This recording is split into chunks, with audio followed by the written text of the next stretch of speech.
The views and opinions expressed by guests are their own and do not necessarily reflect the views of Forge Fitness and Nutrition LLC, the podcast hosts, owners, employees, contractors, partners, or affiliates. This presentation may include the use of explicit language. Listener or viewer discretion is advised.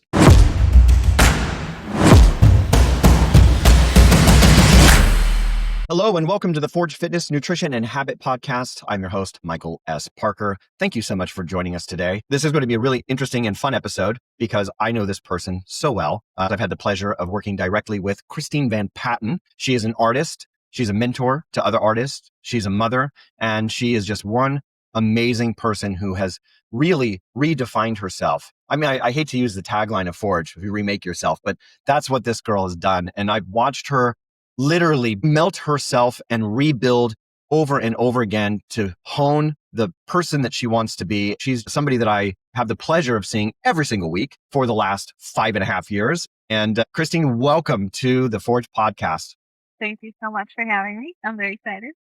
Let's just kind of dive in straight away. And like I said, I've had the pleasure of watching you grow tremendously. And I've literally watched your children grow because they always poke their little heads on our calls. So tell me, what did life look like before you really made that conscientious decision to improve your? We're gonna re-reference back to two starting points essentially. There's the initial starting point, which was when I first got pregnant with my son. Sure. And then there's kind of the second starting point, which was the beginning of 2024, when I just gave you the reins and did everything you said to do, right? Which at that point we had already been together for many, many years, but that was kind of like the second big shift. So if I go back to before the very first shift, I was a totally different person. I struggled with eating disorders, anorexia, and bulimia ever since I was, I don't know, probably 10, 11. And this was reinforced by my mother, who still has the same body dysmorphia and she still struggles with the same anorexia issues. So the whole binge purge routine, I was very much in that cycle. I was an alcoholic. I drank pretty much every night. I was addicted to Adderall. I was a smoker. I smoked cigarettes. Yeah, I was just a mess of a person. I was consistently malnourished, consistently dehydrated. I ate, SpaghettiOs from a can and ramen noodles.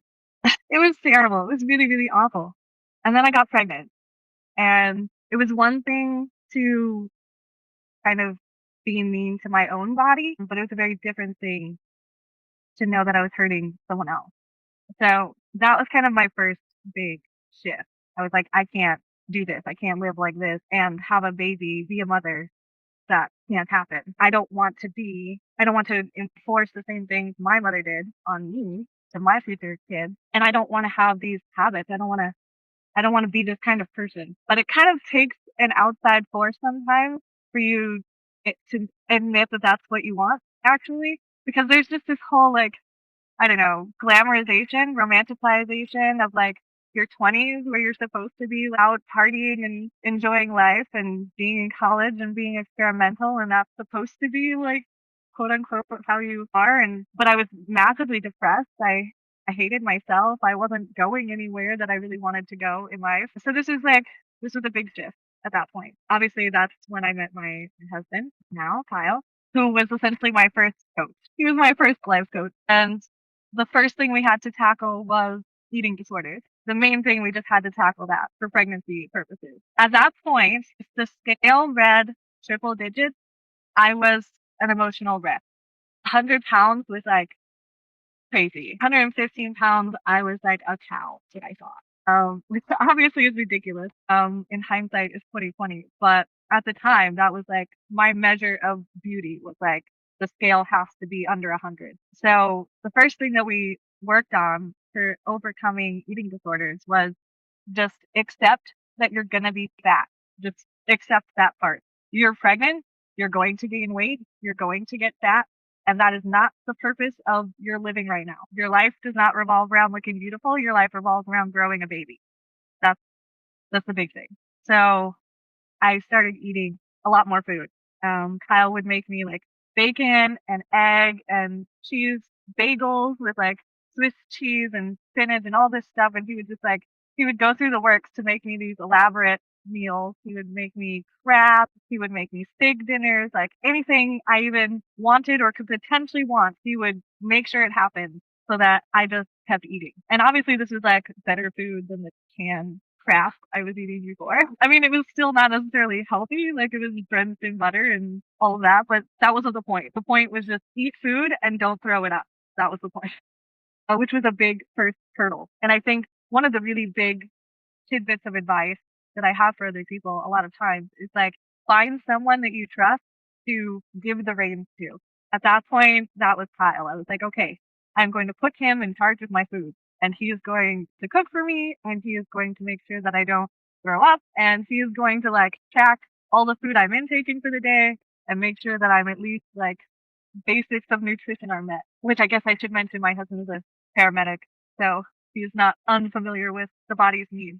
So that was my first thing. Just like turn it over to him and let him tell me what to eat and when to eat, and just don't worry about getting fat because I will get fat. Just accept that and move on. And that was hard, really hard. Of course, I was pregnant, so I had to simultaneously also stop doing drugs. You can't do drugs while you're pregnant. I had to stop smoking. That was a really, really, really hard one. That one was like, I think that one was where I really got aware of how insidious the subconscious mind can be. Where, let's say, as an example, I used to smoke a lot when I took long drives. If I was driving for a long time, I would basically just like chain smoke the whole trip. When I cut out cigarettes, all of a sudden I really needed to take this trip to go see my parents. I really needed to drive all the way to Houston to go to this art gallery or whatever. It was like something inside just compelled me to take these long road trips for no reason. It was really not necessary, but it was just kind of my mind's subconscious way of like getting me into a situation where I would smoke again.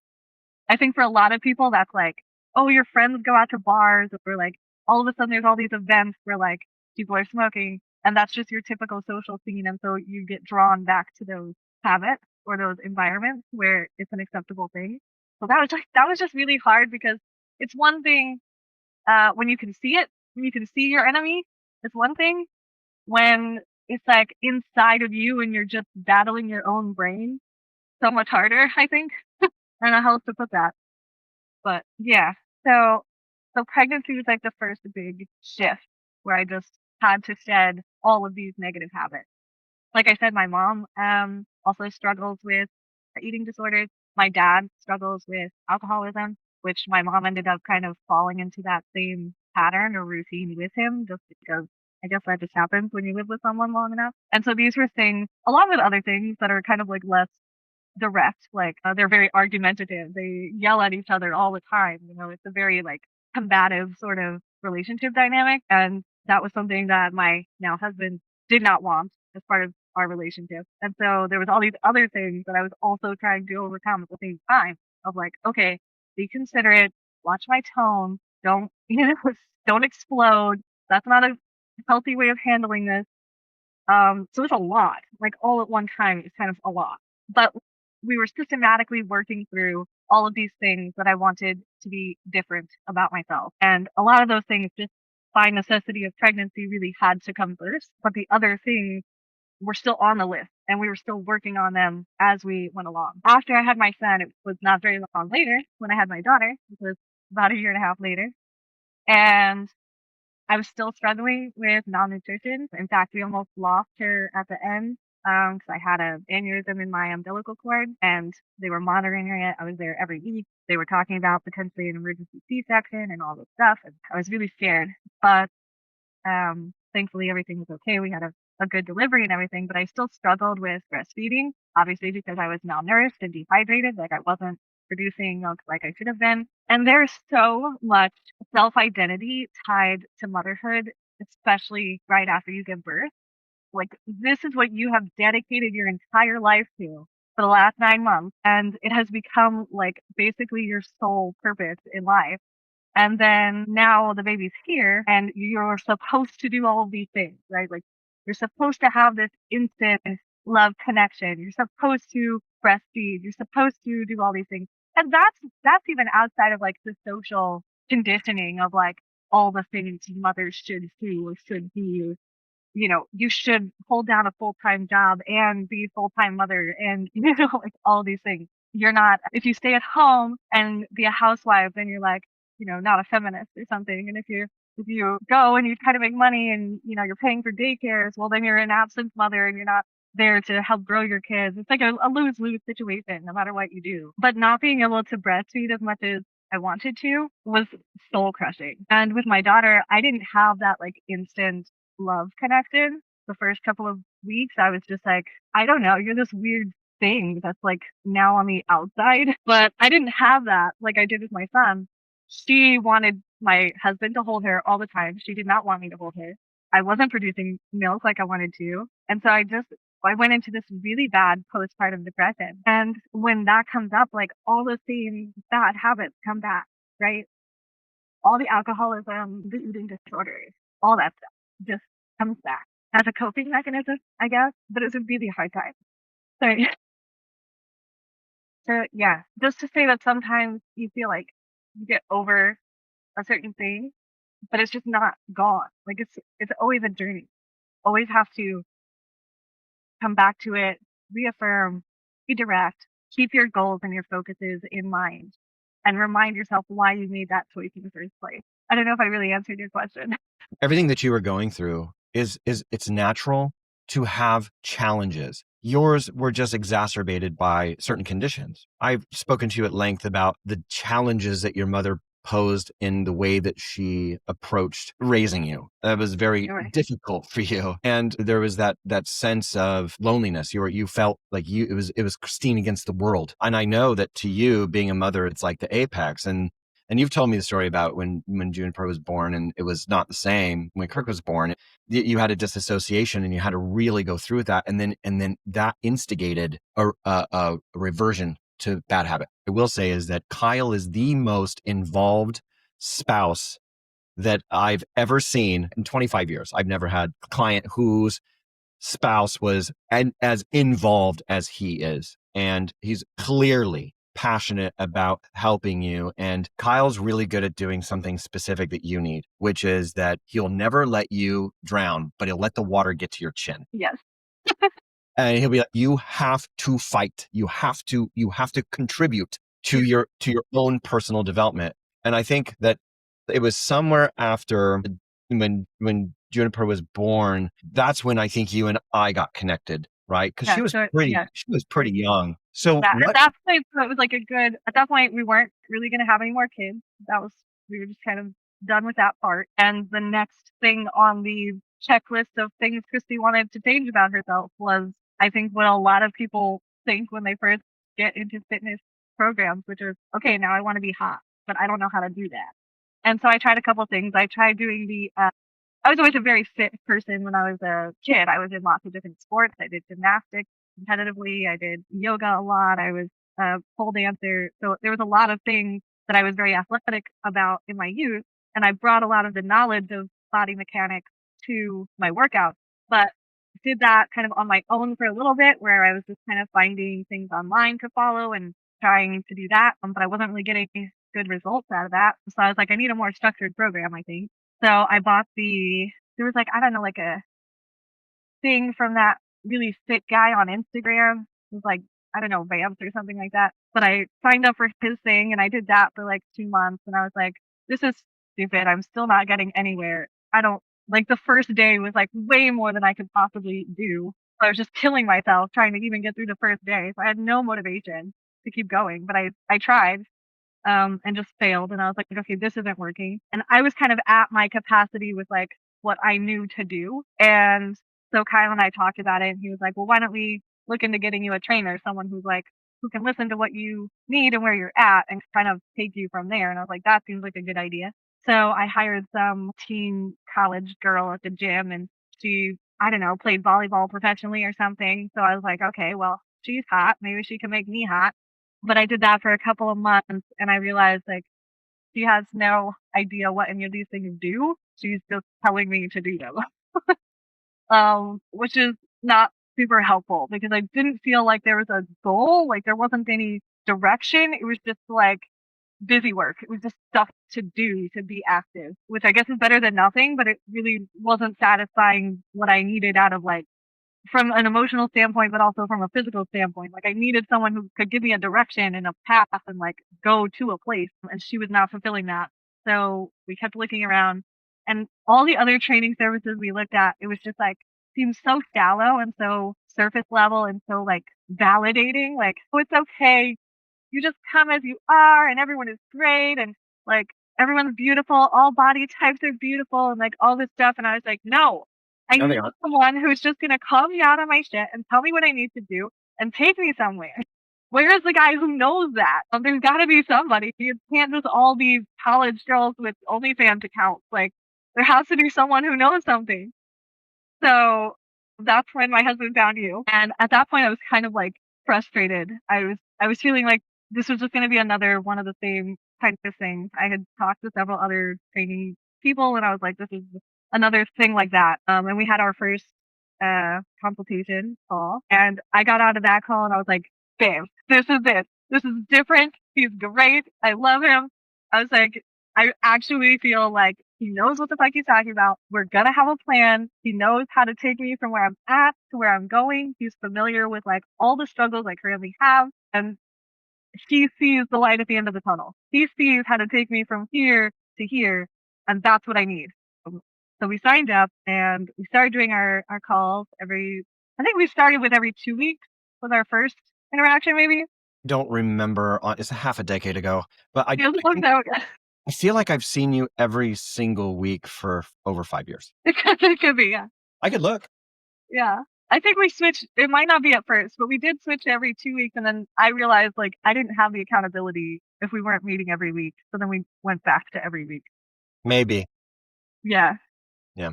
And I know you've mentioned this a few times, but like if I went back and saw the recordings of our first few sessions, I would probably hate myself. I would probably be like, you stupid girl, just stop it. Stop digging your heels in the ground. Stop thinking you know what you don't know. Like just listen and do.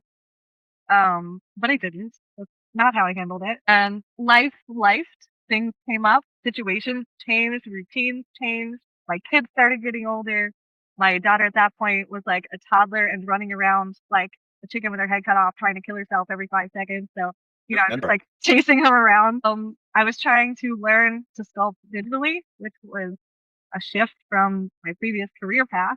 So I was learning a whole new skill set, trying to start a whole new career path. And my husband was working on the ambulance a lot. So he was gone multiple days out of the week. And so I was feeling like an only parent there with 2 kids and a new business. And like, it was crazy. It was a crazy time. And looking back, I used so many of those things as excuses to not do. And I think this is one thing that parenthood really teaches you is that when you see your kids making excuses to get out of doing things, but like all of their muddling around to get out of it has taken longer than if they had just done the thing. And you keep trying to tell them, like, instead of fighting me and coming back every 2 seconds to ask if you're done, you could have just spent the 20 minutes, gotten it done, and we would be watching TV right now. But it's really hard to have that perspective when you're in the thick of it, right? And so it's really you can see these things when you're a parent because you get this sort of outside perspective on a more immature mindset. And that's exactly what I had. I had a more immature mindset about the whole thing. I wanted it, but I really didn't want to do a lot to get it. I wanted it to just be like, do this for 30 days and then look like a Victoria's Secret model, like I just wanted to do this 60-day thing and then like be done with it. That's not how it works. In case anyone was under that misnomer, is not it's not how anything works in life. In fact, I would challenge you if you look back at the single thing you're like most proud of in your life, I guarantee you it wasn't easy. Mm. Absolutely guarantee you. I don't care who you are. The thing you're most proud of was probably one of the most difficult things you've ever done. Anything that's worth doing is worth trying for. And I think so many people come into fitness with this like, I don't want this to be my identity. I don't want this to take up my life. I just kind of want to like do it on the side and like it could be like the 20-minute yoga thing in the morning and then I'm fine and I'm good. You're sticking a toe in. Yeah, just like I just dip my toe in and like I'll be hot, it'll be fine. Oh, it doesn't really take that much work. It does, actually. takes a lot of work. But also on the flip side, like it's kind of great having this as part of your life. Like having fitness as a big part of my life has been massively positive in so many ways I can't even begin to describe them. Like let me count the ways. So many ways. And I think again it's just really hard to see the benefits from the outside. Do you remember summer? It was summer in 2021, maybe 2022. Forgive me, I don't remember precisely. I had a hard time getting you to schedule your calls. Yeah, I like avoided you. I didn't want to talk to you because if I talked to you, then I would be faced with the fact that I didn't do the things that I said I was going to do, that I said that I wanted to do, that I should be doing, and I didn't do those things, and I didn't want to talk to you about that. I remember distinctly that I sent you a message. I said, "You're not getting out of this. Yes, You're not getting out of much appreciate. the woman that was just describing herself is not the woman that you're actually listening to right now. That was somebody who's long dead. Yeah, It's a long dead. a big like to the point that I was just saying. I think you at some point you have to accept that in order to become the person that you want to become, you have to let the person that you are die.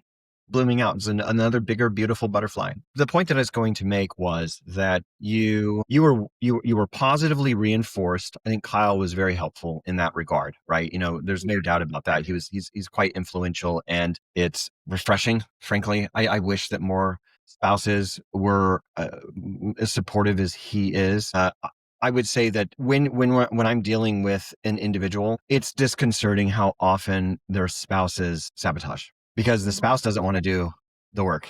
Anyway, but aside from that, coming back to what I was going to say is that you had very, very conscientiously restructured the way that you were thinking about yourself. And you go through a lot of iterations, drug addiction and alcoholism, eating disorders, to now it's not even the same person. And these are things in my coach brain that I'm constantly thinking like, I need to help support this, or I need to help support that. Well, I wanted to mention this one thing.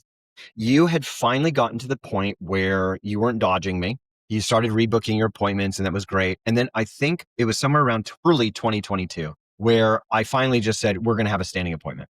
After letting me even book my own appointments, you were like, I'm booking them and you're showing up. I was like, okay, yes, sir. You and I have, for at least the last 4 years, we see each other every single Saturday at 8:30 a.m. Central Time. And I won't say the only reason that you're allowed to miss because that's our fun private joke, but you very almost never miss. You almost never miss. Now, that's a huge departure from the gal that I was trying to wrangle down. Yeah. You no longer resisted the conversation. Yeah. And not only that, but like, I have to hand it to you. You have incredible patience. Not just with me, I'm sure. But Heather, Heather, come here. you have to hear that. Tell her.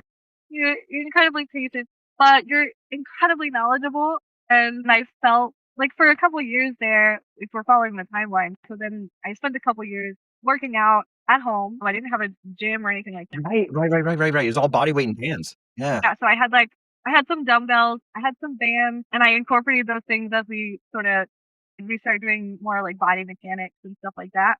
And I was seeing improvement, like I was getting stronger and I was seeing improvement. We moved to a whole new house and we started doing a lot of remodeling for the new house. And I realized like, wow, I'm really weak still. Like I work out, like I do my workouts reasonably consistently, but I still can't help carry the wood to the truck, or I can't, lift this water heater over, like there's all these things that I couldn't do. And I looked in the mirror and I was like, I still don't look pretty. Like to me, I still don't look pretty.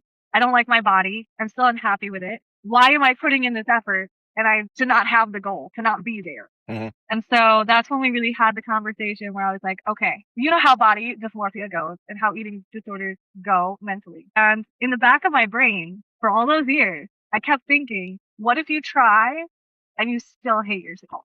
I know. I remember. What if you try really, really hard and you still hate your body? And so that kept me from trying really hard. That kept me from really giving it my all because I was scared. Mhm. But 2024, we just decided. I was like, okay. And this was on Kyle again. Kyle was like, okay, if you want to give it, this is what you want to do. This is what you want to focus on, then fucking do it. Make that your priority. The number one thing in your entire life. Make that fitness and see where it goes. See where it takes you. Maybe you aren't happy. Maybe you are happy, but at least you'll know. at least you're not going to be in this like limbo of like, maybe it won't be, or maybe I could be, but I just didn't try, you know? And so I was like, okay, so we did that. And I talked to you about it. And you were very cautious with me. You were like, well, I mean, that's, I want you to be realistic about your expectations. And, it's going to require like really strict adherence and all of this stuff. And I was like, Michael, you've never been my number one priority. Right now, you're going to learn what it feels like to be my number one priority. I'm going to do everything you say. I don't care if you tell me to eat a bowl of cabbage and go to sleep at 2 p.m. I'm doing what you say for 1 year. And we talked about the time frame because I was like, what is a reasonable time frame to see good results? We discussed that. 1 year was I think it was the perfect time frame, honestly, Yeah. because Yeah. It was like Thanksgiving of 2024, I think is when you said. yeah. Yeah. And 1 year was long enough to where you're not scheduling it around your other shit. It's not like, oh, I'll do this except for around like the holidays or my birthday, or I'll do this except for that one big trip we're going to take in summer or whatever. Like, you can't schedule it around other things. You just have to adapt your life to the new you. That has to be the immovable thing. And it was a finite number to where when it got really, really hard, and I was like, how am I ever going to do this? I can't stick to this. I could just think, I only have 4 more months. I only have 3 more months of this. And then we were going to sit down and reevaluate. Like, okay, after this experience, what do I want to keep doing? What do I not want to keep doing?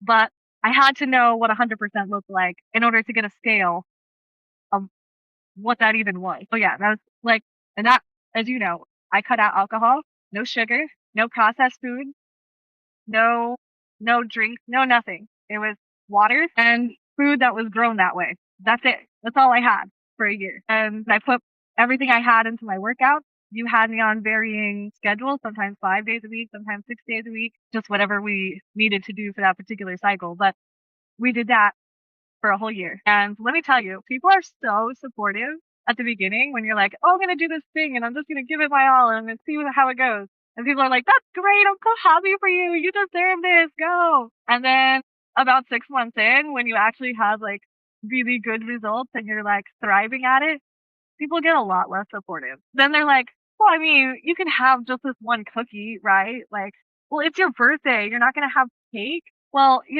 but we're all going to go do this. You're not going to drink with us. Like, no, I'm not. But the supportiveness falls off when you start to really get some good success.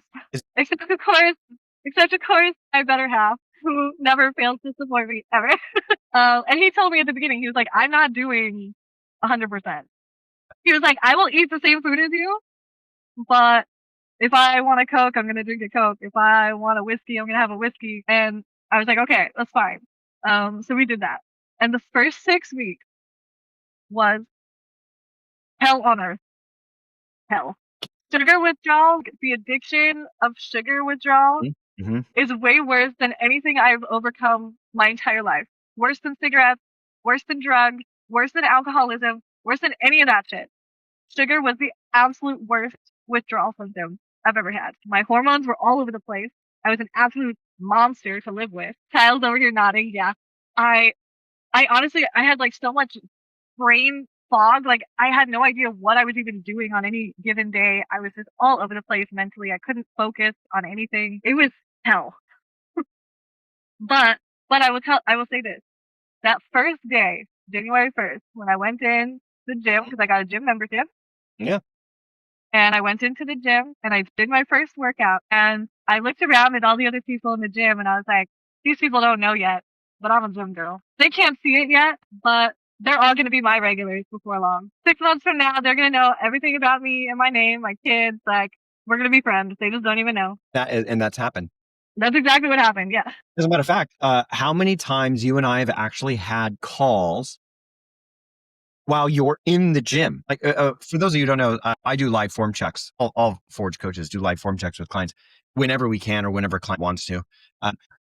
One of the things that I think that people should really understand is between the year 2020 and 2024 was that you went through a normal process of highs and lows. This is to be expected. But what makes you particularly remarkable, and I wish that more people would do this, is that you didn't fucking quit. Right. Yeah. You and I had conversations when you're like, I don't know how much more I can do this. And I said, you don't have a choice Yeah. if you want this outcome. if you want this, exactly how Kyle handles me. He's like, okay, you pick the destination, wherever it is you want to go. You just point yourself that way, and I'll make sure we get there. yeah. And he's done a very good job of that. But what it takes though is still takes you, right? For sure. You're the one who literally has to do the work, and you've done it in a lot of ways. Now, look, so here's the thing. I want to express something that's really important, that not all wellness or fitness is about aesthetics. You had massive mobility problems. You sat like a moron. Like you pretzeled yourself into this weird position. You had hip issues, knee issues. You had your wrist and your elbow problems, all of this stuff. I mean, for those of you who don't realize, Christine is a sculptor and an artist at a very high level. Dungeons and Dragons, Christine Van Patten. Like Google it, she comes up. Like she's huge in that world. And you were in a state of repetitive use injury. And we worked a lot on getting your length tension relationships in your reciprocal muscle groups to be where they needed to be so you could produce force safely. And at a certain point, you got to this space where you're like, you know what? I'm feeling ready to actually do it. Now, I want to remind people what she said earlier. She was afraid to do it. Why? Because what if she failed? That is such a mental barrier. And so many people share that. And I wanted to just remind everybody, because if that's your problem, you are not going to fail if you do the work. Now, you have to be aware of your genetic predisposition. Listen, ladies, if you're 5'3", you're not going to look like Heidi Klum's body. It's not happening. Or whatever supermodel who's over 5'10" that you choose to use as your North Star of what your physical appearance should look like. You must reconcile that you should strive to be the best version of yourself. Right, yeah. It's not you. You need to work on being you. Stop looking at other people. And that is what you changed in your head. You said, I am Christine Van Patten. I'm going to be the best me that I can be. And you made a definitive switch. I remember distinctly this conversation because we kind of giggled at it. And then you're like, all right, I'm done resisting. I think that was exactly what we said. I'm done fighting you. I'm done fighting you. I'm done fighting you. I will do what you say. I just want to go back because you had said that I had some trepidation. And yes, I did. I had some serious concerns about taking you down the path into physique development, composition management. The reason was because I know your history and I wanted to make sure that we had no relapses. Let me make this more clear. Christine said to me, Michael, I will do anything that you tell me for the next year. And when I told her the first thing, I saw in your face that you wanted to completely renege and say that that's not happening. Do you remember what I told you? It was nutrition. What did I tell you? When I remind you, you're going to go like, oh yeah, I told you you have to eat 16 to 1800 calories a day. Yes. Okay. I do remember that because I was like, I was like internal panic a little bit. I was like, okay, like my hands are off the wheel. Like if that's what you say, that's what I'll do. And honestly, like trying to get that many calories without processed food was so hard. In the beginning, like I was eating mounds of like food that was like mounded on the plate, and I was like making myself sick trying to get that much food in because I never ate. I just never ate.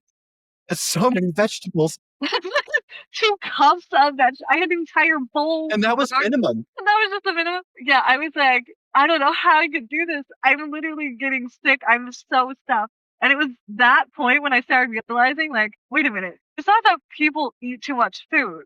It's that they don't eat enough good food. Because there's not a chance in hell you could have shoved a cookie in my mouth in the first 6 weeks. Because there was no room. I didn't want it. Like, I was so stuffed. I was just doing my best to not throw up. And that was 200 calories under, like, what I'm currently eating. Yeah. And remember, I just want to point this out. There were three things from a physiological standpoint that includes nutrition and movement patterns that I told you. But I want to preface this because people need to understand that you did what you promised. You shut the fuck up and you did exactly what needed to be done. I do remember, though, when I told you these three things, that you did have a skeptical brow. Yeah. It was moving you to 1600 calories because I've always told you I was really disappointed with your caloric intake. It was way too low. Yeah. I was so concerned about your nutritional value and that you're eating sub-basal. That was a big concern of mine. And then your protein was nowhere even close to what it needed to be in order for you to facilitate hypertrophy, which is what you wanted. You wanted physique change. And when I told you what your new dietary lifestyle would look like, that was a big hurdle for you. Yeah. But then there was two other things. The second was when I reminded you that as a human being, you actually must consume water. Yeah. Very hard, So bad about that. very difficult for you to hydrate. That's probably one of the dietetically, that's still the one thing that you and I are still working on is your hydration management. I drink bottled waters, Yeah, right. which obviously has like these little caps. And every time I finish my bottle of water, I take my cap and I put it in my little collector spot on my desk. Mhm. And I have to collect 7 caps before the end of the day. That's my minimum. Sorry. Kyle came up with. Like he does all my good systems. Mhm. And all of my other methods that I had tried for tracking before, I really struggled with. And I think a lot of it was because it was a subtraction mindset. Like, here's all this water, just like get rid of it. Yeah, I see. Yeah. Whereas this is more like a collector, like keeping things. And something about that part of my crow brain is like, yes, I have all my little caps I've collected. Yeah, hoard those caps. Yeah. Yeah, I hoard them. They're my special thing. And like when the kids would come and try to take my water, they'll usually like take the cap off and set it on my desk. And I'm like, don't do not touch my water. That's my cap. Put it back.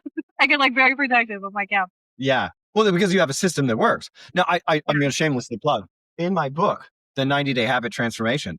It is the sustainable guide to fitness, nutrition, and success for sustainable well-being. I do write about this. I have a client. She's going on 9 years, and so she has the candy bowl Yeah. on the desk. And one of the things that I started making her do back in like, I don't know, late 2017, when Forge was just brand new, they were all minis, like they're the mini Snickers, the mini Reese's, the mini minis, right? I said, I want you to put another bowl in your drawer. And every time you have it, put the wrapper in there at the end of the day, I want you to count it. Yeah. Honestly, like when you cut everything out, like when there are no exceptions whatsoever, you start noticing all those little things that you never counted. Like, No snacking. yeah, like I just, grabbed the Andes mint on the way out of the restaurant.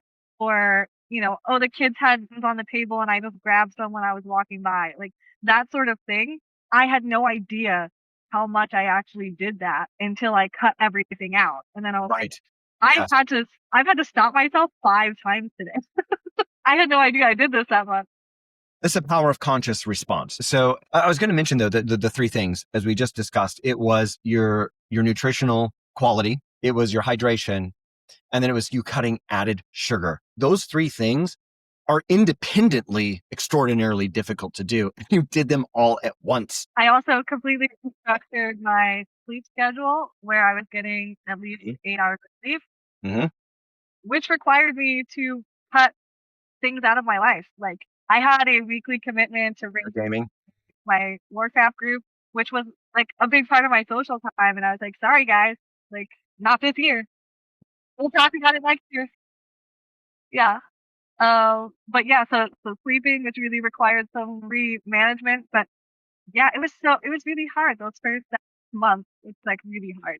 And after that, like, it was kind of easy. After the first month, especially comparatively, like it was way easy. And by month 6, I was like, I got this. No big deal. Like this is just my life now. This is just what I do. And that's when I really kind of started getting some of that not so great support from other people. You're always going to have detractors. Yeah. And it is true that sometimes, sadly, a lot of your detractors can be people who are very close to you. They usually are. Like Yeah, I know. it's Yeah. your spouse or your mom or dad or your sister, your brother. Like Yeah. my sister, who is specifically a very supportive person for me, she was one of like the primary people that were like, well, can't you just have a cookie? It's Christmas.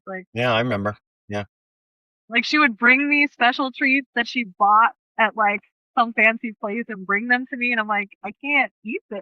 Why would you buy this for me? Why would you bring that here? Well, I don't know. okay, I'm so sorry. I don't mean to start coaching in the middle of a podcast, but let's reframe this. I can't eat it is not something we say. I choose not Right. to Yeah. Yeah. eat it is what we say. Yeah. Yeah. Right. And I honestly, choose not like, to. I don't even want a lot of that stuff. When I was just 100% full on everything, like I didn't want any of that stuff. It didn't even look good. I would see the commercials for it, and I'm like, ugh. Oh my god, it's so bad. It's so bad. Literally, the only thing you see is just chemicals. It's just chemicals. So one of my former favorite candies back in my old life was peanut butter Reese's Cups. And I decided to see if I could make my own healthier version of peanut butter Reese's Cups. And let me tell you, mine are infinitely better than what you get at the store.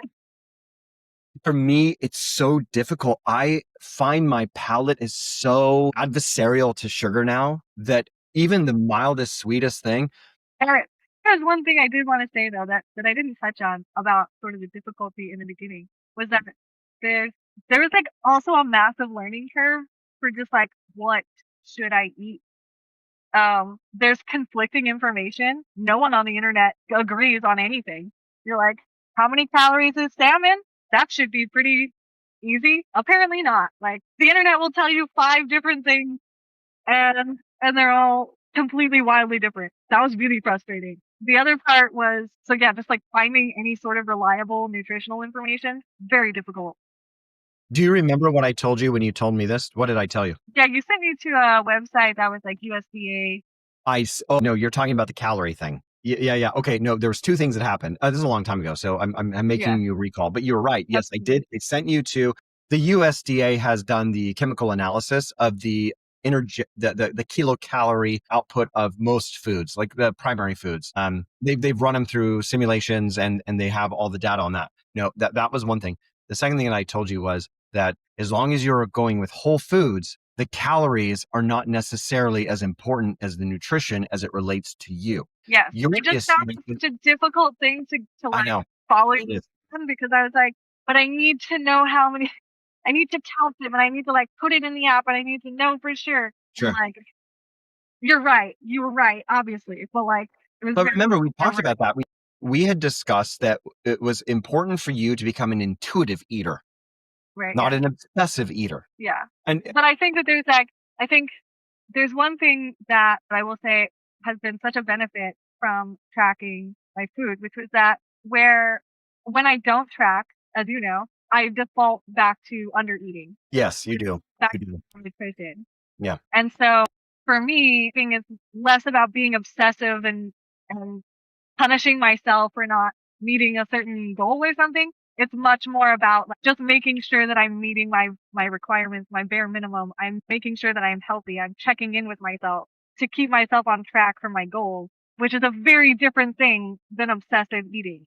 Like it's a very different mindset. It sounds kind of subtle, like you're tracking, but you're not tracking to track. Like, no, I'm tracking to make sure that I'm meeting my goals and I'm like on the right track, not tracking to hate myself or to punish myself for not doing good. But yeah, like one of the lasting issues that I have from so many years of eating disorders is I just don't know when I'm hungry. I don't have a hunger reflex. I don't feel hungry. I've learned some cues like, okay, if I'm overly emotional or feeling really depressed or really bitchy, like maybe I haven't eaten. Maybe I should check in on that. So yeah, I've learned some of the cues to kind of like, oh wait a minute, that should be a red flag. Have I eaten? But more importantly for me, if I'm like, I always log all my meals, then I know like, hey, my schedule is up. It should be time for me to eat. Now's when I eat. And that makes sure that I stay consistent and fed. We've gone through a lot of normal things that people have to contend with, like Yeah. the history, trying to, as you said, the motivation to work out. And by the way, motivation is a feeling. It's like happiness. It's all a temporary emotion that you can leverage. I mean, you can use motivation, but you have to discipline yourself. Now, that's what you did. I presented you with the map. Right. Yeah. I was like Gandalf. I just showed you the way. You are my Gandalf. You had to do the work. What was that like for you when you suddenly said, and you let go of your bias, you let go of your traumas, or to the degree that you can, right? Yeah. You let go of your disorders, and you just said, you know what? I'm going to step back and I'm going to actually embrace becoming the best that I can be with guidance. How did that feel? And just take people through the journey. So the first thing is it's really scary. It's really scary to just like let go. And it's really scary to just accept that like maybe this is all for nothing and I'm going to hate what I look like. maybe my self-hatred is just here forever. And this was never the problem. It was never how thin I was or how thin I was. That was never the problem. The problem is just me, right? Like coming to terms with that was really difficult. It was scary. It was frustrating. I have to learn how to cook. No one talks about that part. No one talks about that part. You have to learn how to cook food. That's not easy. Do you know how many shitty dinners I made? What? Yeah, that was hard. It was frustrating. Obviously, like the cutting sugar thing was like an emotional roller coaster. So I was like crying, and then I was like super excited and motivated and elated. You were talking about motivation, and I always compare motivation to creativity as someone who has to be creative on demand every day. That's not how artists generally work.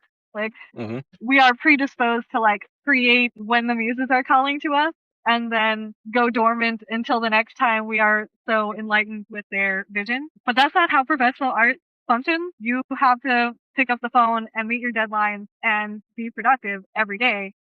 And sure, everyone's going to have better days and worse days. That's just part of life and work. But like, I have had to curate a life and a routine that supports consistent creativity, not bursts of creativity. And it's the same thing with motivation for working out. Like you have to build a life that supports consistency and discipline. And when you have the motivation and you're excited to go to the gym, great. That just makes the day easier and better. When you're not excited about it, the consistency makes it not so bad. It makes it not like a devastating thing that you have to go. You're just like, it's one of those days I don't really feel like being here, but I'm here.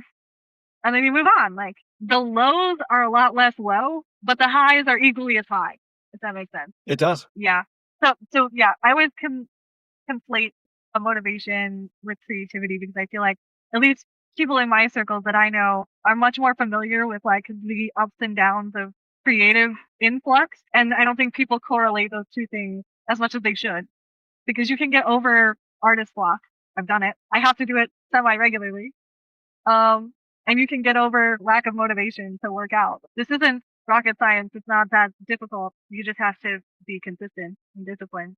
And I think that there's an alignment when you have a path and you have a goal and you have like, you know that it's making you a better person. It's getting you where you want to go. That there's this like sense of comfort and excitement and like joy. I don't know how to describe it other than joy, but like an internal joy of just like, right, like that you're doing it. You're going there. You're making it. It's gonna happen now because you decided it's gonna happen. So it's gonna happen. We were talking about some of the things that I get out of working out that's not just aesthetic. And one of those things is that I trust myself. That was literally never a thing I thought I'd ever be able to say in my life, especially back when I was struggling really hard with eating disorders because I didn't want to do that. And I had tried to stop a lot of times, but I couldn't trust myself. I never followed through. And that bled over into all the other parts of my life. I would want to do something. I would want to be somewhere. I'd want to better myself in some way, but I would always let myself down and I couldn't trust myself. And that affects everything, even though you don't realize it. When I made the switch, and I just said, okay, this is going to happen. I'm doing it. There was no, like you said, I'm booking the call and you will be there.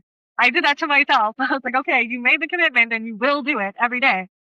Then it was a lot. It developed this whole trust in myself that when I say something, it means something. I will actually do that. I can do that because when I decide to do something, I do it.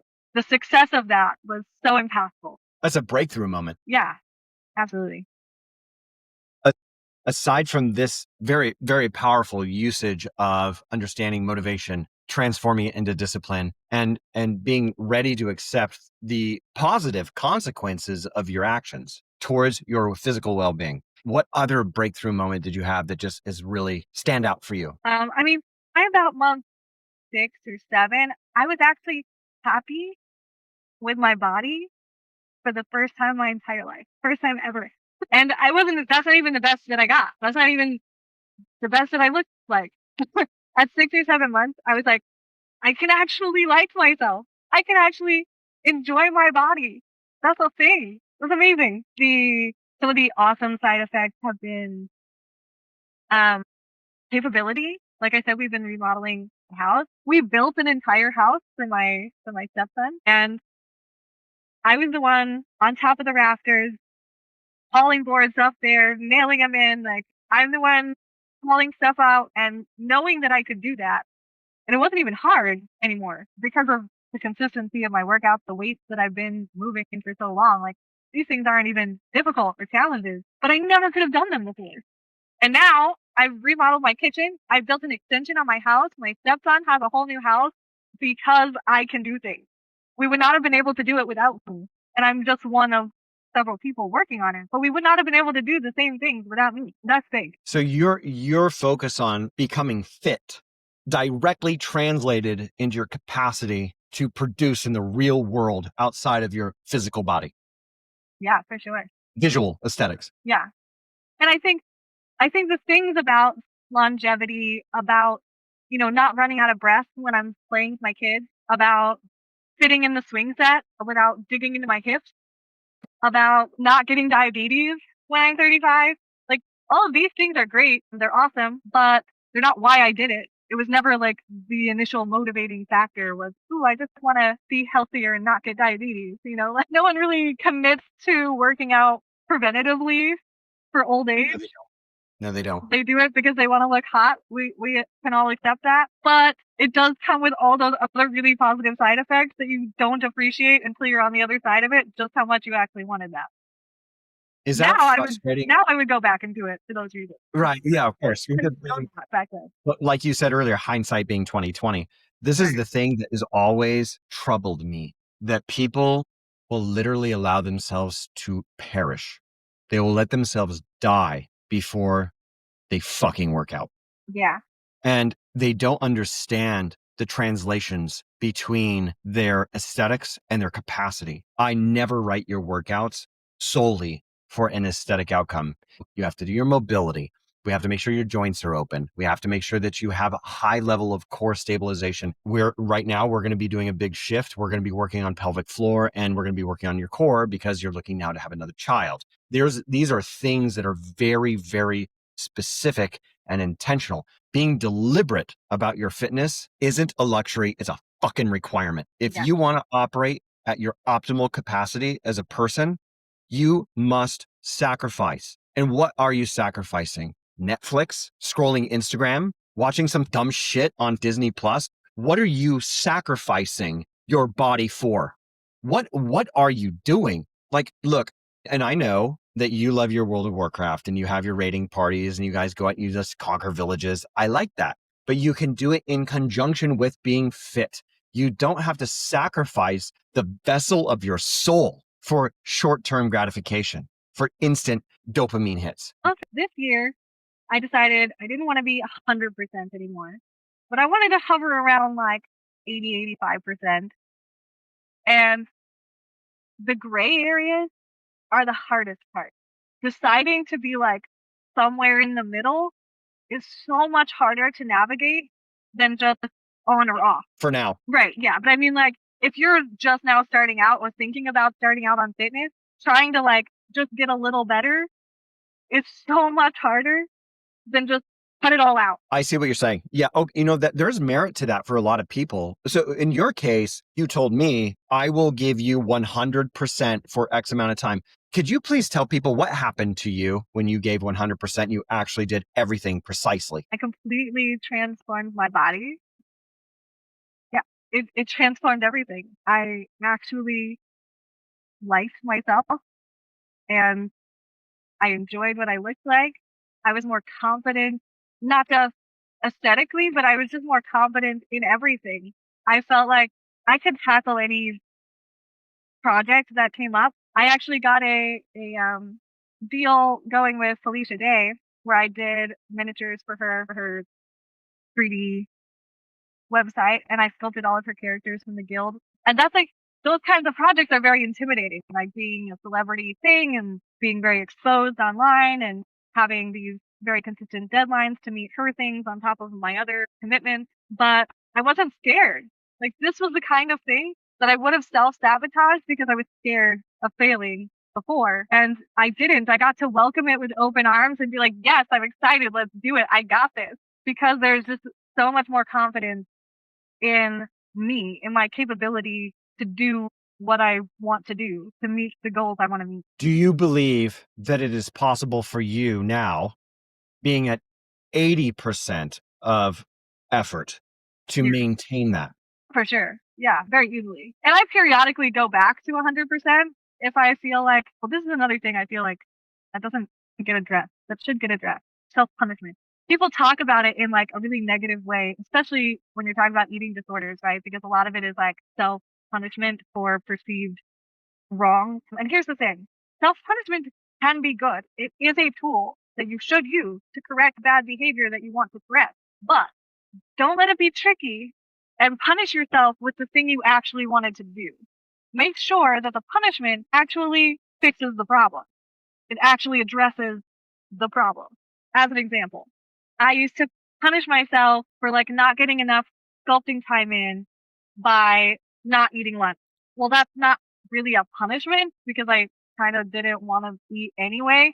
That was just my brain's way of finding a justification for the eating disorder. If I ate my lunch and I threw it up, an actual punishment would be now I have to go eat that same exact lunch, but with no seasoning. That actually addresses the problem because the next time that I feel like going to throw up my lunch, I think if I do this, I'm just going to have to eat all this food all over again, but it's going to taste worse. Do I actually want to do that? Not really. It's not giving yourself the out. It's not giving yourself like the excuse or the justification. It's punishing yourself with actually correcting the problem. Does that make sense? Yes, but I just want to clarify that it's that level of self-punishment, as you and I have discussed, is never the appropriate response. So using binging and purging as a self-flagellation is a disorder. I just want to make sure that we're Yeah. clear. Yes. Eating with or without seasoning, either way, you're wrong. Like that's not where we're going. Let's make sure that everybody's very So you should clear. you should binge, but just that that you should actually address the problem with going towards the right goal. The root cause problem. Yeah, exactly. Okay, yeah, no, that's really important too. And that's the thing. It's so easy to, like you just said, self-justification. It's so easy to manipulate yourself into self-harm. Right, yeah. It's so easy. Now, you have done a remarkable job of cleansing your brain from that. But here's the bottom line. You're the one who takes you past the finish line. We only support, right? We only support. But you've done a really good job. You've had all these great breakthroughs and you have conquered massive problems. If you've never been an alcoholic, you don't understand. But you can project to understanding, right? If you've never been a drug addict, you don't really understand the power, but like you can project to it. You can say, oh, okay, I think I understand. If you've never been a sugar addict, it's really difficult to. I don't believe you. Well, yeah, I wouldn't believe you. If you tell me that you've never been a cigarette addict, I don't believe you. Yeah, like a modern American is probably a sugar addict. Yeah, that's generally probably a fair statement. But what you've done is you've taken some of the most hard-hitting physical and psychological problems, and you basically stood up super tall, got shredded, and you pulled that sword off your back and you just cut them off. You said, nope, fuck you. Not happening. I'm done with that in my life. I don't think that I've seen you have any major regressions in 2 years, 2.5 years. Yeah. It's a long time. And it's not, I think the misnomer, this is going to be controversial. People are going to disagree with me on this, but That's what this podcast is about. I don't believe in the AA mantra that alcoholism is like just forever because I manage it, because I can consume it without getting wasted. I set rules around it and I abide by my rules and I don't struggle. There are times when Kyle wants to have a drink and I'm like, I just don't feel like drinking. Yeah. Enjoy it. And it's funny too, because I'm gonna absolutely validate this. Since I've known you long enough, I think that I'm in a position that I can. You used to drink with the explicit desire to get wasted. That's what you used to do. Absolutely. You don't do that anymore. No. Even when I drink now, like I don't even get wasted. No.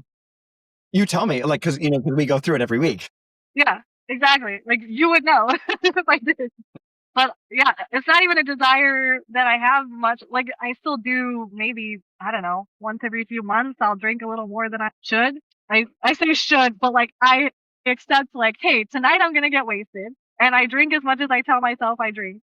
And then but usually the next morning I'm like, God, why did I do that? You know what? I don't really want to do that again. And it delays the effect again. Yeah. Yeah, Yeah, just yeah. push it off. And here's another thing about the rule. If at any point I break that rule, I just cold turkey. None. For a minimum set, Yes, I've seen you do that. Yeah. Yes, yes, yes, yes. like I said I was gonna have 2 drinks, but I actually had a double. So not on purpose, Doubles. well, I accidentally had doubles. I need to go without alcohol for the next 30 days. Somebody else make their drink. Yeah. So like I have to hold myself accountable. I have to stick to my rules, and I have to make sure that my punishments actually address the problem. But I don't. I'm not an alcoholic. I don't identify with that term. Like Not anymore. that's who I am. That's Yeah. who I used to be for sure. But I don't. That's not my problem. I don't struggle with that anymore. Well, let's clarify punishment though, because you brought up something really interesting. This is the second time that you've mentioned some kind of form of self-punishment. I want to make sure that you and I are on the same page on this, but also that anybody who's listening, when we talk about punishment, we're not talking about a destructive or some kind of internal deconditioning. When we Right. talk about a punishment, doesn't necessarily have to be negative. Sure. Yeah. So, I love red wine. And on the weekends, it's almost inevitable that Heather and I are going to share a bottle or two over the weekend course. I make delicious food. I handmade lasagna for the first time ever last night. It was amazing. It's absolutely fantastic. But we decided, and this is rare, it's extraordinarily rare, that we were going to have a glass of wine with this dish. And that's a Monday. That's because today's Tuesday. It was abnormal to drink during the week. This wasn't a punishment. It wasn't a reward. What it was is a conscientious decision by an adult who said, we just had got this beautiful bottle of wine from Grapevine, Texas, where there's an olive oil store where we get our honey and our olive oil. It's either imported from Portugal or Spain, or it's California olive oils, and they import them, and all the honey is homemade here in Texas. So, you know me, I love my organic foods and my food sourcing. But the point that I'm making is that the drinking has to be conscientious, like we're deliberate about it. The point is that managing it and then keeping a meter and being an adult about it and saying, look, I am going to only consume X. This is what I'm committed to. But when we use the word punishment, we're not flagellating ourselves. It is okay to self-criticize and say, I fucked that up. I shouldn't have done that. Right. With the intention of making better decisions in the future. But when I think about applied punishment, when it comes to food, I'm very, very, very careful. Not Yeah. just with me, but with clients. Yeah. For sure. And be very careful. And I think to some extent, like people need to define their own rules and sort of terminology the way that's most beneficial for their brain, their mindset. Yes, but you would agree with me that it has to be within the realm of sustainability and joy. It's just like the tracking thing. Like I'm not going without alcohol as a punishment for drinking. I'm going without alcohol to make sure that when I'm making those decisions, it's not under the influence. And probably not a bad idea in general that you have consequences for yourself if you break your word to yourself. You've read my book. You already know that this is true. I believe that what you say in your head, your subconscious doesn't know the difference between your mom telling you or you telling you. Your subconscious just thinks you're a piece of shit. So when you get down on yourself, it has the same effect as if your mom were punishing you or your dad or whatever. The way that I like to look at this is this, that if I am going to restrict or punish myself, it is with the conscientious acknowledgement that I broke my trust with me. Yeah. And when I do that, the punishment isn't about inflicting pain. Right. It's about inflicting reminders. It's to say, I will not, or I will endeavor to not do that in the future. And I feel like that is the best way for people to kind of move through the shame aspect. I did a whole podcast on shame. We divorced from shame. It's not about. It's totally divorced. It's about making sure that you stay on track with your goals, that you're making the choices you want to make, free of the influence of the things that you struggle with. If I was still struggling with sugar, as an example, and I recently just, had a big party or something and I had allotted time to have a bunch of sugar, I wouldn't then decide like, well, I should just do sugar more often. No, People do.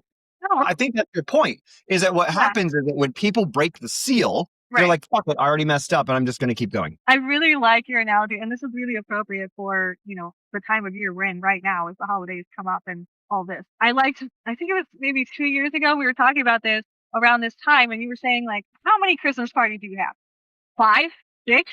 Like, okay, even if you totally botched your routine all 6 days of the entirety of the day, not just the party, but like the entirety of the day, all 6 days. That's 6 days out of 60 for November and December, right? That's nothing. The point is not deprive yourself of all enjoyability. The point is make sure that your baseline is where you want it to be all the time. Mhm. And then deviations don't affect your overall health. Yes. But plan them, obviously. Don't just willy nilly just like, oh, okay, let me just drink 5 things of eggnog or something. Plan It it. is, But it is true. And I remember this conversation with you. The concept, by the way, for our listeners is wellness consciousness. Wellness consciousness exists on an X and a Y axis. On the X axis, you have duration, and on the Y axis, you have intensity. Now, to the left of the X axis in the middle, you have destructive behaviors and the intensity thereof, right? And on the right side of the Y axis, you have constructive behaviors. So if you were to look at 60 days of constructive behavior, and you were to put the intensity of the constructive behavior and the duration, and then you were to take those 6 days that you're literally pinning your whole life on in your self-worth, and you're ignoring all the incredible work you're doing, and you were to look at it graphically, it's dumb. Like, we're so dumb. We're so ready to literally give up our whole fitness. I might as well just quit. Why am I even bothering? Well, I don't know. If we go to the height of your exercise adherence, we're talking about 100% adherence here, not like 95, right? And then you look at your constructive behaviors in the X axis to Y, and then we look at your deconstructive actions. It's inconsequential. It's not even a blip. It's not even a blip. But what happens is, what we do is we only focus on that one little thing, and then we wrap ourselves emotionally around it. And that's where people actually give up. I really do. I don't understand this. I've tried. I've worked with people for 25 years. yeah, I think there's two things here. Two things that I want to address about that. The first one being, yes, that's just a human phenomenon, and we should just recognize that that is how our brains work, right? Like, you could have someone tell you all day, you run into 5 or 6 people that are like, wow, your outfit is so cute. Wow, you look great today. Wow, look at your hair. And then like one person at the end of the day goes, ooh, didn't get much sleep. And instantly your mood tanks. You feel You bad. crash them up. Right. This happens all the time on social media. You can get all the comments in the world, all the likes, but then the one guy that's like, you're stupid, and that's the one you focus on. This is just a human phenomenon. It happens. Accept that that's how your brain works and work to disregard it. Just tell your brain this Right is here. there. Don't say Your that. last sentence. Your last sentence, though. Let's say that one more time. Just disregard it. Yeah. Just accept that Fucking that's disregard it. and disregard the comment. Mhm. Yeah, the second thing, I forget my point now, but the second thing had to do with like social construct when it comes to holidays and celebrating. Everybody just let's go. Right, like it's just acceptable. And you have a lot of people telling you, well, it's the holidays. Well, it's Christmas. Well, it's so and so's birthday. You're not going to do this, and you have to just prioritize your goals, prioritize your choices, and have a spine. Stick to your plan. Have a plan. Have a plan that includes some fun. Have a plan that includes your favorite apple pie and or whatever it is. But have your plan and stick to your plan. Here's another completely easy to explain phenomenon. New Year, Easter, Veterans Day, Memorial Day, July 4th. I'm not in order on the holidays, by the way. Thanksgiving, birthdays, right? Party, whatever it is. There's every single month, always something. Oh, we got really busy and we were out with the kids after school activities really late. We came back. I'm exhausted. I don't want to cook. Let's just order pizza. And on occasion, that's fine. Right. And that's what people don't do. They throw their hands in the air and then they get into destructive patterns, right? Remember, we're talking about wellness consciousness, destructive versus constructive behavior. And that's one of the things that you've done really well. Your deep habitual behaviors have moved. You are not the same person you were 5 years ago. And now, just because of the interest of time, I want to bring this full circle because you and I could just sit here and talk for 6 hours. People struggling. You and I both know that people struggle significantly. And you're in a unique position because you have gone through almost more than most people. What would you say people who are listening and saying, oh, I don't know if I can do it, or like, I'm still unsure, or whatever the nonsense that we manufacture in our brains, share something that just gets people to consider that they can and they should And actually, they must do it. They must be fit. And what that fitness means isn't about just the way they look. There's more to it. What do you say? Yeah, I think you have to be self-aware and you have to self-analyze and say, what do I actually want my life to look like? Where do I want to go? What kind of person do I want to be? What kind of parent do I want to be? What kind of partner do I want to be? What do I want me to be? And then you have to pick that goal, whatever the next goal is. For me, it was a lot of things. There was a lot of things that had to be different to be the person I wanted to be. So you just got to start at the top of the list and just work your way down. You just pick the big thing, find someone that you trust to hand the reins over to and go, okay, take me there. What do I have to do? And then that's it. Just put in the work. Be consistent. Consistency is the key to life, the key to everything. The key to success in any area of your life is just consistency. Just do the thing over and over and over again until you succeed. And I get it. Like, I've been injured. I've hurt myself several times. I've gotten so sick. And you were the one telling me, like, no, sit your butt at home. Do not even think about going to the gym. For the next 2 days at least, you are on your butt at home. And I was like, okay, I'm doing what you say. I'm doing what you say. Those things come up. They're always going to come up. Don't let the excuses of convenience be justifications for failure. Yes, let someone else be the judge of when you need an exception. Let you be the constant and let someone else tell you when to deviate. I think this is what support groups for a lot of those things that I've gone through, which I've never used a support group because I have child. But I think that's what those things serve a purpose for a lot of people. It's like just letting them dictate where the guidelines are, and you just follow that path. And then if a deviation is required, you let them tell you. I let you tell me when you're like, you know what? Don't take that multivitamin. You know what? I remember that. Don't go to the gym today. I let Kyle say, you know what? It's okay. We're going to order pizza today. You are burnt out and this is just what you need mentally. Okay. I let other people that I trust who have my best interest at heart tell me when to deviate and you just stay on the path. Yes, you do have to be discerning about who those people are, obviously. No, that's implied, I think. Yeah. No, I understand the spirit. Possible. I can say anything. It's that anything is possible. I cannot tell you the number of people who have told me that the issues I've overcome are impossible.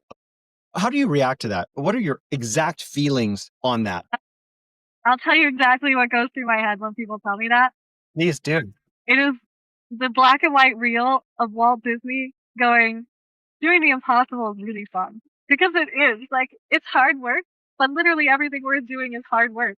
But it's fun too. It's fun when I get to go to the gym and I have to tell the guys, like, sorry, I'm using your weight. You'll have to wait. I'm sorry. I'm sorry. I'm curling 30 pounds. And by the way, even as you're like reaching around, like look at your separation, your bicep, tricep, your shoulder complex. You look so amazing. And here's the thing, for those of you who are watching, she does not look the same as she did 5 years ago. You look like an athlete because you perform as one, because you made the decision to do it. And everything that you said, I think has a lot of merit. Yes, it is true. Having support mechanisms, lovely. Well, I mean, isn't that like, I think that's kind of what I do for a living. So you have to Yeah, it's one of my balance jobs. that one. Yeah. But I wanted to remind you that I can't do anything for you unless you do it. And you made the commitment. And like, again, you have always moved forward. I really feel like this is important. I promise I won't dawdle too long, but this is really important on that topic. People think that they want the finish line. I just want to lose 20 pounds. I just want to fit into a size 6. I just want whatever it is, fill in the blank. Because they think like, well, when I just reach that one goal, then it's done. And I'll be happy if I just have this one thing. And you won't. That's not how it works. It's never been how it works. The joy is in the journey. And I know that sounds so fucking cliche and stupid. And if I heard me say that 5 years ago, I'd be like, whatever, shut up, you stupid bitch. But I promise you, it's true. I can say this as someone who's conquered depression now twice. Depression does not have to be your entire life. You don't have to live this way forever. Yeah. And it takes hard work and it takes consistency and it takes revamping your life, letting go of everything that you're currently attached to and committing to moving forward. But if you ever stop moving forward, that's when you get depressed. That's when life sucks, is when you're not moving forward, when you are not going for a goal, when you're not getting anywhere. That's when life sucks. Don't wish for that. I don't wish for that on my enemy. It's a terrible place to be, to have accomplished your goals and have nothing left on the horizon. It's a death sentence. If you want to be happy and you want to be successful, always have the next thing. Always be moving forward. Always find that next goal to hit, or the next life accomplishment you want under your belt, or whatever it is. After last year, we reanalyzed, and I said, okay, what do I want to do now? I've done my 100%, seen what that looks like. Where do I want to go with that? And it really came down to two big decisions. I either wanted to compete and start doing fitness bodybuilding competition, or have another baby. And I took some time. I thought about that. The big thing that I thought about was, what do I want the next 10 years to look like? What is going to be the most fulfilling thing for me for the next 10 years? And I listed out every option that I could think of, every goal that I've ever had, anything that's ever been on my bucket list of things that I could do. And I put all of that on a list. And I said, out of these things, what do I really want? What would I be just disappointed that I didn't get to do? And one of those things was fitness competition. And that's because I really want to see just how far I could go. I don't want to get to like, yay, you did this, but you didn't finish it. You didn't really go all the way. I want to see what the end of that journey looks like. I want to get there. And I'm not doing it to compare myself to other women. I don't want to do it because I want the accolades and I want to stack trophies on my shelf. It's not about any of that. I just want to see how far I can go. What's my personal finish line? And then, okay, maybe I fall in love with that and I go do a bunch more competition. Maybe I'm like, that was really terrible and I never want to do that again. I don't know. No one will know until I get there. My husband doesn't know. You don't know. I don't know. And so it came down to sort of these two things. And obviously my age is like, it's like concern. Because I'm 36 going on 37.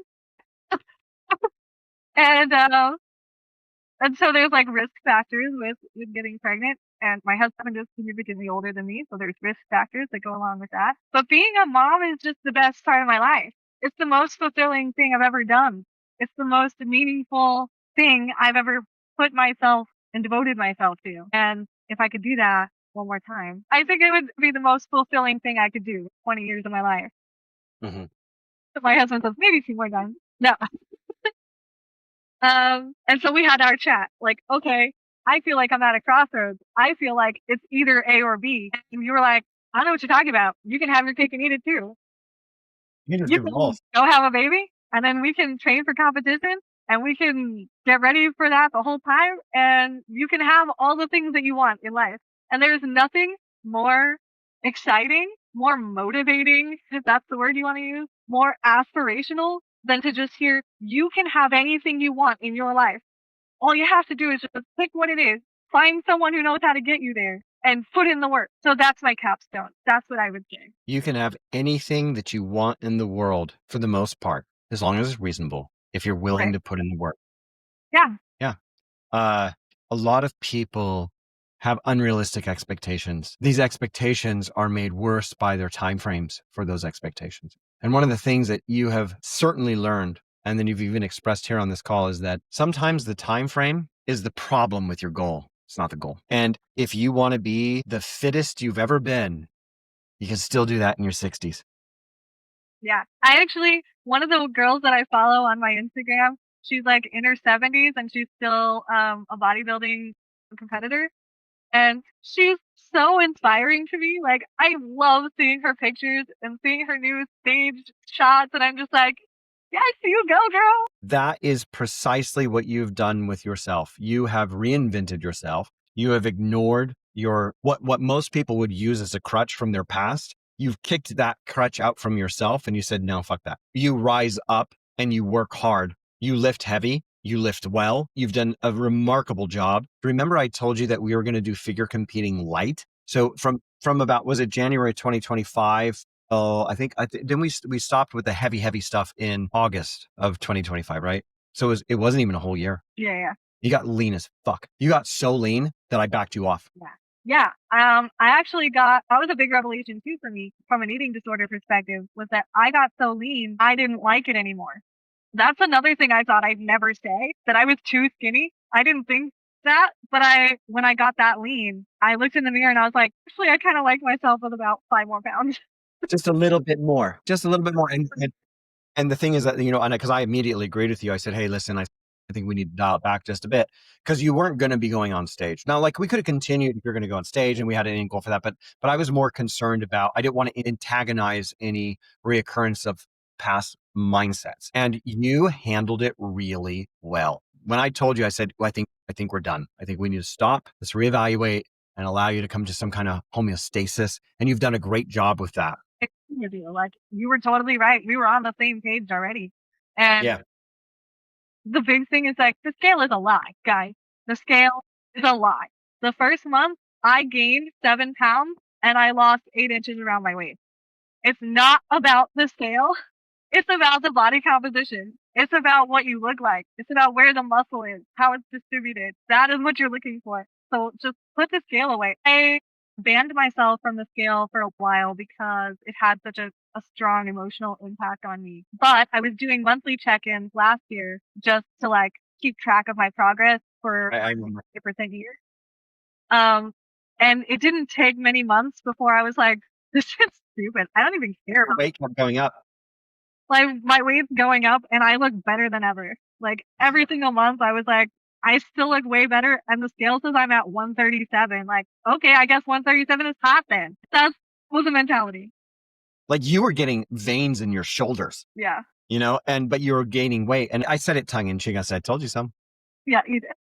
Eat more, You did. work out hard, and hydrate yourself and sleep. Those are the only things that you needed to do. And you did them very, very, very well. And this is the point. You look fantastic. And you're only doing 75, 80% of what you were doing. And your exercise adherence is still really good. I mean, it's been a little bit rough the last few weeks, but there's an offset though here. This is the thing that's really important for people to understand. But I've been building a house. Building a house. I skipped And the I saw the work. building a house. I mean, the things that you were lifting, your energy output, all of those things. And, and you kept me in the loop. Like, there were some dietetic things, like nutritionally, you felt like you're a little off, but all in all, you did really, really well. And I think that that's important. So your capstone is beautiful, because throw away the scale. You don't need it. Become the best version of yourself. Lift heavy, lift strategically. And because that was the whole thing, you needed a plan. And that's the other thing too, is like, we periodize everything that you do. We're always talking about, okay, like, based on your body's stress adaptations, here's what we should probably do to get you to the next level. And even now that you have backed off and you're not trying to get super, super lean, super, super shredded, I still periodize everything. So you still maximize every single workout that you're in. And I know that right now, pregnancy is your primary objective. Your nutrition has to be absolutely spot on, right? And then we need to make sure that your body it's a nice host. Yes. Yes. It needs to be inviting. And then we're going to get you through the pregnancy. It's not a problem. Easy. You know what I easy, tell easy. people who say you're crazy for trying to have a baby at 37? I say doing the impossible is fun.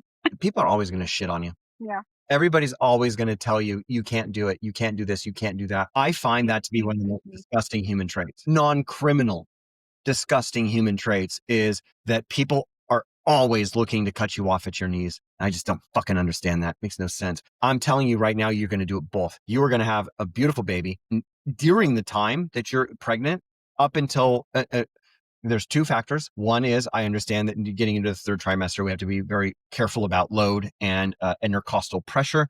And we're going to listen to your physician, your OBGYN, right? Okay, so we're going to do those two things. So you're going to come out of your pregnancy not only as like Wonder Woman mom with fucking biceps, you're going to be already predispositioned and ready to go to your next goal. This can and will happen. Watch me. That's what I say. And I'm not special. I'm not like some kind of freak with, like, I don't have the same problems or the same thought processes. I'm just like everybody else. I have the same mental hurdles. I have the same crying sessions. I have the same everything. Okay. It's not that it's easy. It's just, it is possible. I'm really grateful that you came on and you shared your story, because I believe that there are people who are going to listen to this and be like, oh my gosh, this is how I felt, or this is what some of the things that I've been concerned about. And I just want anybody who's listening to remember you can do it. And the only thing, and I mean this, if you live in America, the only thing in your way is you. It's just you. Just get out of your way. Yeah. And it's like I said, it's fun. It's fun when you get in there and you've been working really hard and you've been struggling and you're like, man, maybe today you just don't feel like being at the gym and you know it's going to be a hard day and you're like loading up the plates and you're like, okay, I got my music on, let's do it. Mm-hmm. And you get down there and somebody's like, whoa, that's so much. I can't believe you just loaded that many plates. Or they're like, hey, I think I saw you a couple months ago. You look great. You look amazing. Moments at the gym was I was doing push-ups. You had me doing like burnout push-ups, I think, at the end of a routine. And so I was like just doing as many push-ups as I could do. And this guy, I've seen him in there a lot of times, but I never really talked to him. He waited for me to finish and then he was like, hey, I just wanted to let you know you have better push-up form than any guy I've ever seen in this gym. And I was like, thank you. Absolute delight. I'm so happy that you spent this afternoon with me. It's been so great to hear your story again, but more that you framed it in such a way that was just so digestible for people, because I know there's so many folks that are going to be listening to this and being like, yeah, gosh, that's something that I have to deal with. Once you finally did it, you did it. It's not that hard. You just got to do the work, man. And you did it. And I'm so pleased with you. And I can't wait to see what is going to happen to you over the next 12 months. I think you are going to be more fit next year than you are even this year, because that's what I've seen from you for half a decade. Like, I know it was slow in the beginning, but you always were ramping up. You've always progressed. You had a little bit of a dip there. And now, I mean, just look at you. Absolutely stunning. Like, you're fit. I'm, like I said, 36. I'll be 37 next month. And I am the happiest I've ever been. I am the most competent I've ever been. I have the most like self-confidence, self-assurity. I am as hot as I ever have been. Way better than when I was in my 20s. Way better than when I was a teenager. You can ask Kyle. He met me in my 20s and he's like, yeah, you're way hotter now. And yeah, I've found a whole new aspect to incorporate into my life that has met my goals, but has also helped me to meet so many other goals and give me so many other benefits I didn't even know that I wanted, but now I couldn't live without. Fitness is part of me now, and you couldn't rip it out of my hands if you tried. I'm not going anywhere, so I hope you don't ever get sick of me. No, my darling. I've always said this, that as long as people are putting in what they need to, I will never leave them. Even if we have to go through trials, even if there is some down periods that happens, right? Life isn't always linear, but you have done such a phenomenal job. I'm exceedingly proud of you. And looking at even just your lifts, like the weights that you move now, they're world class. You're like moving into like world class, not like powerlifting competitive. That's not what I mean, but like way, way beyond anything that a normal woman would typically move. You're moving double to triple that weight. That means that there's a cross functionality to that, that it's protecting your body. It's allowing you to function. You can remodel home. You are roofing now. Yeah. I literally ripped out an entire kitchen and bathroom just the other day. We put a roof on another house. I framed up that house. We added an extension onto my house. We remodeled my bathroom. Like I help work on the cars. There's nothing that I can't do. And my kids, I didn't even really talk about this, but my kids have been so changed by my experience. One, I completely changed their diet and I got out of Magic salt. yeah. You have to tell the magic salt. So you had recommended this very expensive salt, finishing salt, and you're like, you have to try it. It's so good. And I was like, okay. So I ordered it and we tried it on some steaks. And my kids were like, it's magic salt. It makes everything taste better. So that's magic salt. Mhm.